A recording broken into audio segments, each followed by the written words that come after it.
காலாவதியான நூடுல்ஸ் சாப்பிட்ட 2 சிறார்களுக்கு வயிற்றுப்போக்கு வாந்தி ஏற்பட்டுள்ளது. காலாவதியான பொருட்களை விற்ற கடை மீது கடுமையான நடவடிக்கை எடுக்க வேண்டும் என்று பெற்றோர்கள் கோரிக்கை விடுத்துள்ளனர். தற்போது இது குறித்த வீடியோ சமூக வலைதளங்களில் வெளியாகி வைரலாகி வருகிறது. கடைக்கு வந்து பொண்ணும் பையனும் போய் சாப்பிட ஜாமான் வாங்கினாங்க. எந்த கடை? சொந்த கடையில் ஆஃபீஸ் கடையில். அப்போ வாங்கிட்டு ஜாமான் வாங்கிட்டு வரல, இந்த இது வாங்கிட்டு வந்துருக்காங்க. வாங்கிட்டு வந்து அவங்களாம் ரெடி பண்ணி சாப்பிடல.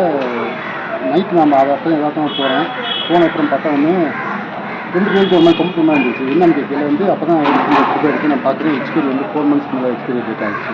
4 மாதத்துக்கு மேலே 4 மாதத்துக்கு மேலே எக்ஸ்பீரி ஆகிடுச்சு. அதுக்கப்புறம் வந்து நான் வந்து இந்த மாதிரி கம்மி பண்ணுறோம். இது வந்து இந்த மாதிரி குழந்தைகள் எத்தனை பேர் பாதிக்கப்படுறாங்க, இந்த நியூஸ் வெளியே பார்க்குறோம். எத்தனை குழந்தை இந்த மாதிரி தரமற்ற உணவு கொடுத்து இறந்து போகிறாங்க. அதுக்காக தான் வரும் கம்மி பண்ணுறதும் இது பண்ணுவேன். ஜிஹெச் வந்து பாப்பா வேறு எதுவும் பிரச்சனை ஆகுதுன்னு செக் பண்ணுறதுக்காக இந்த ஜிஹெச் கூட்டி வந்துருக்காங்க. அது நேற்று அப்புறம் வாந்தி வந்துச்சு.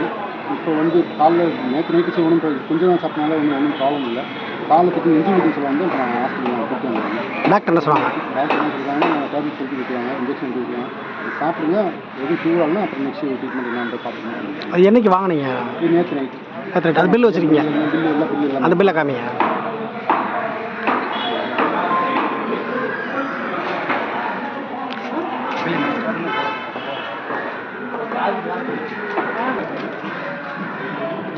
இந்த பில்லு வந்து குறிப்பிட்ட நாளைக்கு தான் நிற்கும்.